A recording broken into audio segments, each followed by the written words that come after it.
ఎక్కడికి వెళ్తున్నాం? 2 స్థలాలు ఉన్నాయి. ఒకటి పరలోకం, 2 పాతాళం. చనిపోయిన తర్వాత పరలోకానికన్నా పోవాలా, లేదంటే పాతాళానికన్నా పోవాలా? ఇప్పుడు ఈయన అడిగితే నువ్వు చనిపోతే ఆడిపోతావా? పరలోకం. చూసినావా, చెప్పేసినాడు. నువ్వన్నా పరలోకం. ఈ ప్రశ్న నిన్ను అడిగితే ఏమో, తాకేడో బీకేడో. మట్టికి మన్నైతాం, మట్టికి మన్నైతాము, దుమ్ముకు దుమ్మైతాము, బూడిదకు బూడిద అవుతాం. కాబట్టి ప్రియులారా, బైబిల్లో రాయబడి ఉంది, పాపము చేయవారిని పాతాళము పట్టుకొనును. అంటే పాపములో ఉండి, పాపములో పుట్టి, పాపములో చనిపోతే పాతాళం ఉంది, నరకం ఉంది, అగ్నిగుండం ఉంది. అయితే దీని నుంచి తప్పించుటకు, రక్షించుటకు, విమోచించుటకు, కాపాడుటకు, మోక్షానికి తీసుకొని వెళ్ళుటకు ప్రభువైన యేసు క్రీస్తు ఈ లోకానికి వచ్చాడు.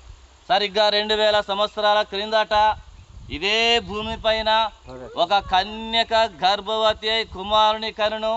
ఆయనకు యేసు అని పేరు పెట్టారు. యేసు అనగా తన ప్రజలను వారి పాపముల నుండి ఆయనే రక్షించును గనుక ఆయనకు యేసు అని పేరు పెట్టారు. యేసు అంటే రక్షకుడు.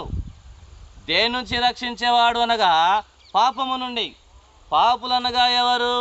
ఏ భేదము లేదు.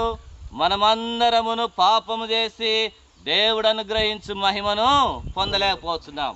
ఈ పాపము నుండి, శాపము నుంచి రక్షించడానికి వచ్చిన దేవుడే ప్రభు అయిన యేసు క్రీస్తు. తిరిగేదాను ప్రియా యేసు రాజును నే చూచిన చాలు, మహిమలో నీ రాయనతో నుంటే చాలు, నిత్యమైన మోక్ష గృహము నందు చేరి భక్తుల గుంపులో హర్షించిన చాలు, నిత్యమైన మోక్ష గృహము నందు చేరి భక్తుల గుంపులో హర్షించిన చాలు. దయచేసి పాడుతూ ఉంటాము, మూత పెట్టి కొట్టేయండి. దూతాలు వినాలను మేటో నప్పుడు, గంభీర జయధ్వనులు